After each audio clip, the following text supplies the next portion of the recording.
Tropical forest restoration for climate change mitigation, tracking trends to guide new schemes. Welcome students to this information session on research you might support as a summer vacation scholar. The project at hand concerns large-scale forest restoration. In particular, the project will appraise the worth of major new pan-tropical initiatives promoting forest landscape restoration. The project specifically will explore whether the forest restoration entailed by these initiatives will be a meaningful counter to deforestation and to climate change, and not a mere extension of business as usual forest use. In recent years, some 57 tropical countries pledged to restore hundreds of millions of hectares of forest in order to combat climate change as well as to restore degraded ecosystems.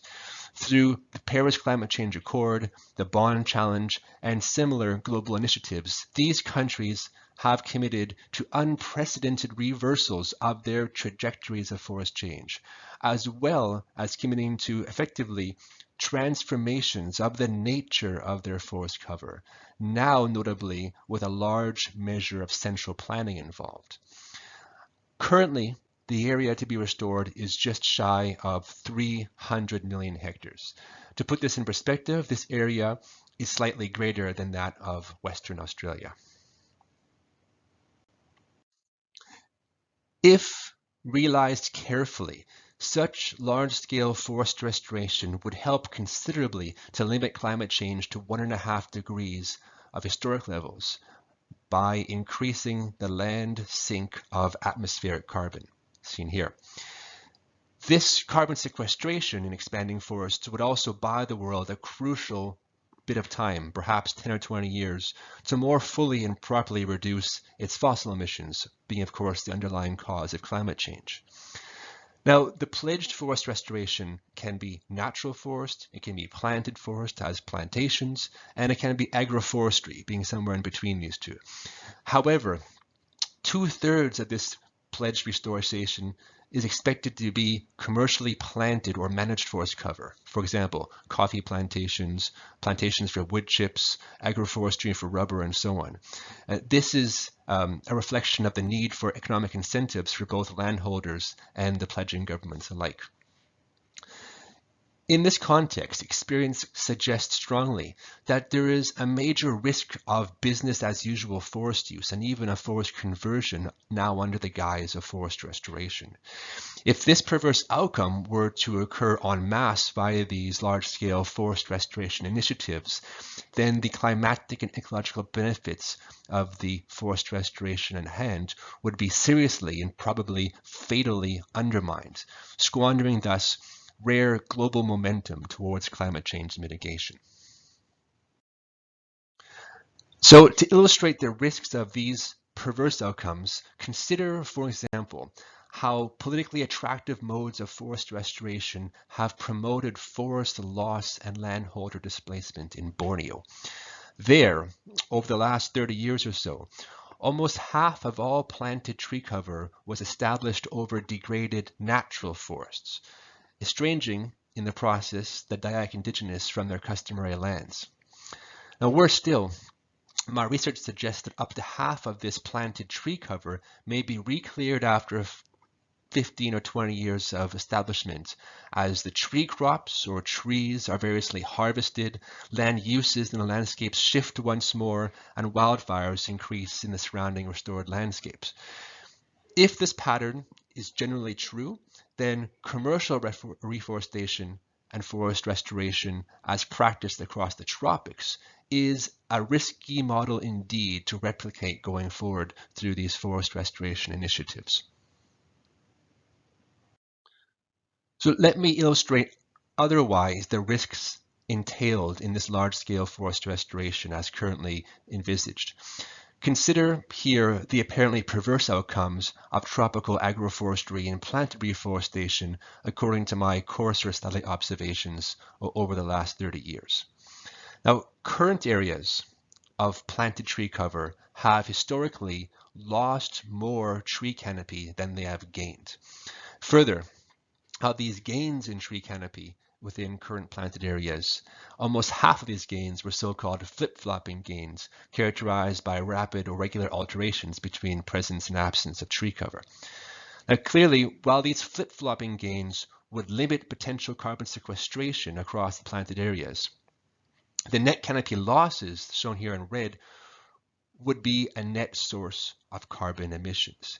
And hence, scaling up such historical models of reforestation and forest restoration to combat climate change presents major risks to the very rationale of the restoration endeavor. These risks are directly related to the uncertainties surrounding this picture here. One major uncertainty is how well this picture holds true once we observe it at finer scales where we can actually quantify and differentiate between natural and planted tree covers, as well as quantify precisely changes to the canopies of each over time as one class bleeds into another. And this is where you, the students, would come into this picture.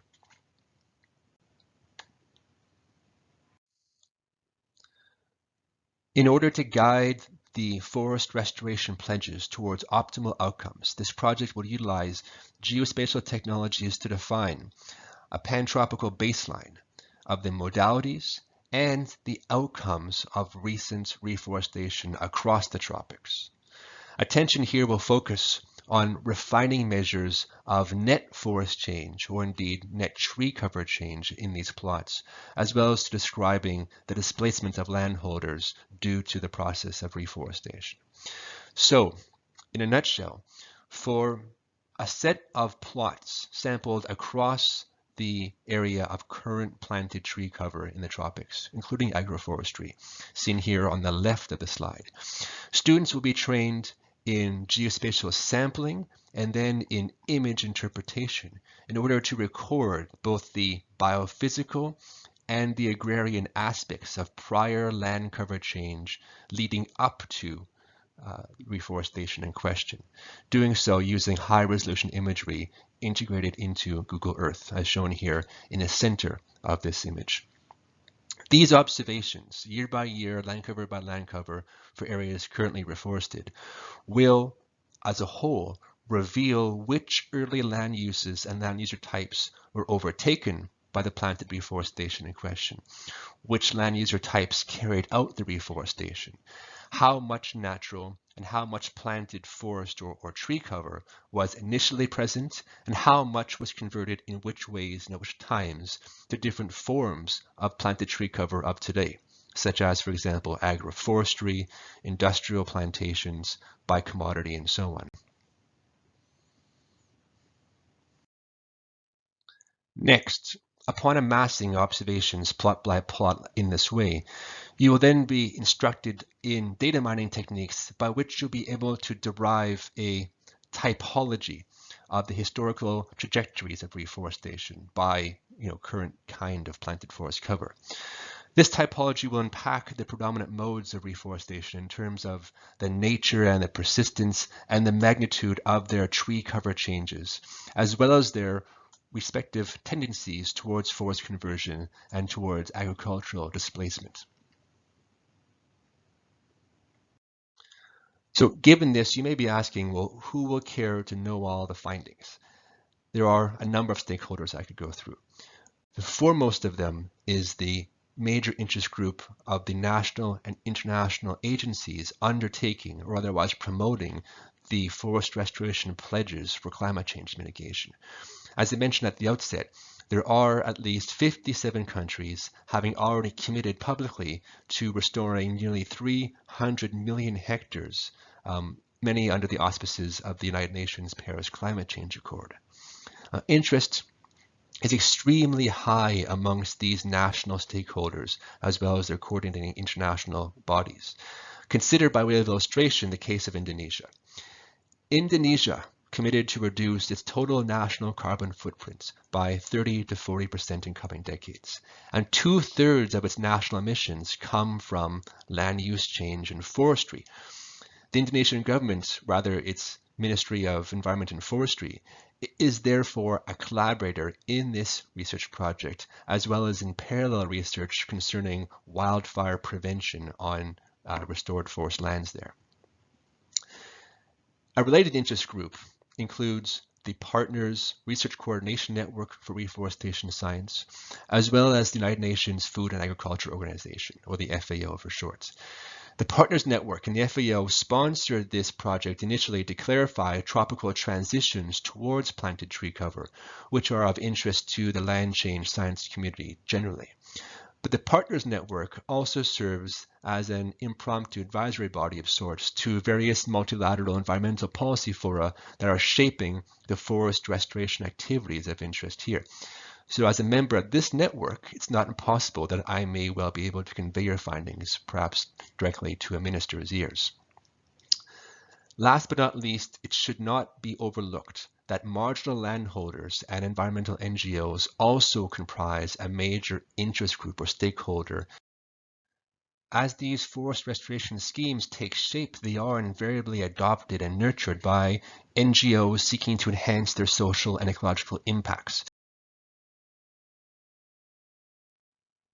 Where forest restoration was done well with the support of NGOs, as in Northern Africa, in concert with landholders and with soil conservation programs, their efforts literally helped stave off regional famine by building the agricultural resilience of marginal landholders against recurrent drought.